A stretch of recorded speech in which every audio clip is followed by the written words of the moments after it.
this idea that someone, they do not know if they're in wudu or not, and they're getting a lot of whispers, but they constantly find themselves going to make wudu because they're in doubt.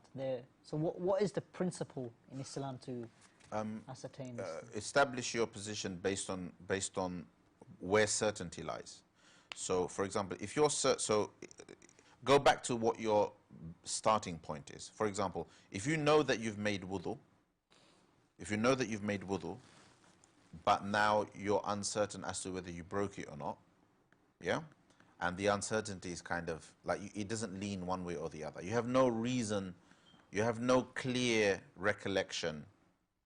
You just have it occurs to you that you may have broken it, but you might not have broken it. It's like that. If it's that kind of vague doubt, but on the other hand you're certain that you did make wudu, yeah, then the Sharia recommends that you ignore the doubt in favor of the certainty that you've made wudu. Yeah. Right? I understand. Now, many people might think, oh, but I should, yeah, but then I'm left with that thought in my mind. Actually, you should practice this. You should get used to practicing this for the sake of your own sanity. Because the shaitan the more you give in to doubt, the more the shaitan takes advantage. Right, okay. If it's doubt and behind it is certainty, go with the certainty. I.e., I have definitely made wudu, but I'm not sure if I've kept it. Right. Right. In that situation, you go with the decision of I have wudu. Alternatively, if you can't if you don't know if you made wudu or not, yeah, then in that situation it's better to make the wudu. Okay, inshallah. Meaning that they're different scenarios. Okay, Sheikh. Favor the position of certainty.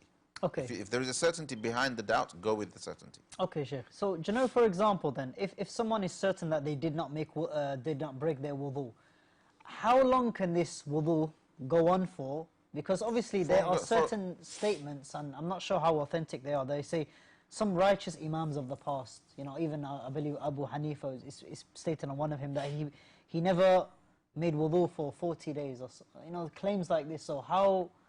I haven't heard that he didn't make wudu for 40 days because that's impossible. That's physically impossible. Yeah. We've heard things like they prayed Fajr, like about Abu Hanifa and some others. It's mentioned that they prayed Fajr with the wudu of Isha. They prayed Fajr with the wudu of Isha, and all that means basically is that people are trying to say about them that they're so pious that they didn't sleep because sleep breaks wudu. Okay. Does that make sense? Right, so it's a way of saying that they didn't sleep. So that's it. But how long does that go on for? Well, it doesn't matter how long it goes on for. If you don't know that you broke it, then you have wudu. There's no time limit. There's no time limit. Days. I mean, okay, inshallah. it's like, how can you, if you've been to the toilet, you'll know. Usually it's, did I break wind? Didn't I break wind? That's usually where the doubts are. Yeah. If you definitely made wudu and you don't know that you broke it, you just have these doubts, then ignore the doubts. Okay, inshallah.